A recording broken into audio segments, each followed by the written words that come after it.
देखिए, कभी ऐसा होता है कि दिन भर आपने कोई बड़ी गलती नहीं की होती, काम भी किया, जिम्मेदारियां भी निभाई, किसी से झगड़ा भी नहीं हुआ, फिर भी रात को बिस्तर पर लेटते ही एक अजीब सी खालीपन की भावना आ जाती है, जैसे अंदर कुछ बचा ही नहीं।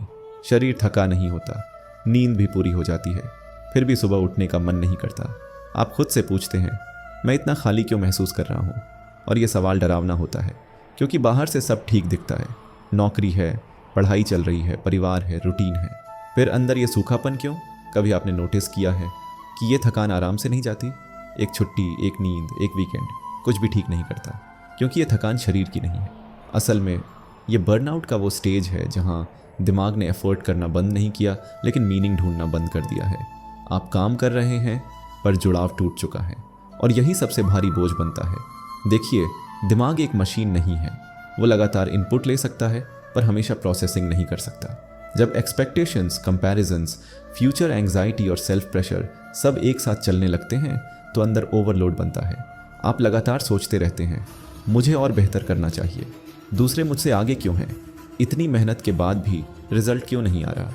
यहीं से दिक्कत शुरू होती है, क्योंकि एफर्ट अब नेचुरल नहीं रहता, वो डर से, कंपैरिजन से, आउटकम के दबाव से होने लगता है, और दिमाग इसी दबाव में धीरे धीरे खाली होने लगता है।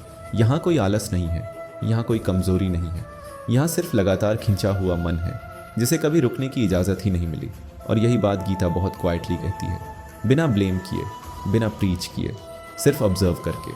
महाभारत के मैदान में अर्जुन कोई सुपर हीरो नहीं था, वो कंफ्यूज था, डरा हुआ था, उसका दिमाग भी ओवरलोड में था। वो कहता है, मेरा मन भ्रमित है, शरीर कांप रहा है, और मैं आगे क्या करूं समझ नहीं पा रहा। यानी एग्जैक्टली वही हालत जो आज किसी स्टूडेंट की होती है, किसी वर्किंग प्रोफेशनल की होती है, किसी ऐसे इंसान की जो सब सही कर रहा है फिर भी अंदर टूट रहा है। तभी कृष्ण कहते हैं, कर्मण्येवाधिकारस्ते मा फलेषु कदाचन। मतलब ये नहीं कि रिजल्ट की परवाह मत करो, मतलब ये है कि अपना मानसिक भार रिजल्ट पर मत डालो। काम तुम्हारा है, परिणाम तुम्हारा नहीं। समझिए इसे प्रैक्टिकल तरीके से, जब आप रिजल्ट को अपनी वर्थ से जोड़ लेते हैं तो हर एफर्ट एक परीक्षा बन जाता है, और हर फेलियर एक पर्सनल इंसल्ट। यही बर्नआउट की जड़ है। काम नहीं थकाता, काम के साथ जुड़ा डर थकाता है। गीता यहाँ डिटैचमेंट की बात करती है, लेकिन वो कोल्ड डिटैचमेंट नहीं है, वो इमोशनल क्लैरिटी है, जहाँ आप एफर्ट करते हैं पर खुद को घिसते नहीं। आज के कॉन्टेक्स्ट में देखिए, आप ऑफिस में मेहनत कर रहे हैं पर अप्रेजल आपकी उम्मीद के मुताबिक नहीं आया।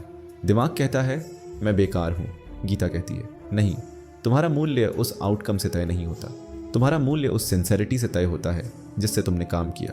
जब ये समझ बैठ जाती है तो एफर्ट हल्का हो जाता है, काम बोझ नहीं रहता, और मन को सांस मिलती है। एक और बात कृष्ण साफ कहते हैं, मन अस्थिर है, उसे फोर्स करके शांत नहीं किया जा सकता, उसे समझाकर स्थिर किया जाता है। आज हम क्या करते हैं? थकान को सप्रेस करते हैं, खालीपन को डिस्ट्रैक्ट करते हैं, फ़ोन, रील्स, नॉइज़, बस महसूस न करना पड़े। पर महसूस न करना समाधान नहीं है, समझना समाधान है। और गीता अंडरस्टैंडिंग की किताब है, एस्केप की नहीं। अगर आप अंदर से खाली महसूस कर रहे हैं तो इसका मतलब ये नहीं कि आप फेल हो रहे हैं, इसका मतलब है कि आप खुद से डिस्कनेक्ट हो गए हैं, और रिकनेक्ट करना पॉसिबल है। गीता कोई मेडिटेशन ऐप नहीं देती, वो पर्सपेक्टिव देती है। काम को पूजा बनाओ पर खुद को बलि मत बनाओ। आज अगर आप पढ़ रहे हैं तो पढ़ाई को अपने अस्तित्व की परीक्षा मत बनाइए। अगर आप काम कर रहे हैं तो जॉब को अपनी पहचान मत बनने दीजिए, क्योंकि जब पहचान आउटकम से जुड़ जाती है तो मन कभी संतुष्ट नहीं होता, और यही असंतोष बर्नआउट बनता है। आखिर में बस इतना समझिए, आप थके नहीं हैं, आप बहुत ज़्यादा पकड़ कर चल रहे हैं। थोड़ा छोड़ना सीखिए, काम छोड़ना नहीं, मानसिक बोझ छोड़ना। जब ये बात अंदर बैठ जाती है तो कुछ ड्रामेटिक नहीं होता, बस मन थोड़ा हल्का हो जाता है, और वही काफ़ी होता है। बस यहीं रुकते हैं, इतना समझ लेना ही आज के लिए पर्याप्त है। जय श्री कृष्ण।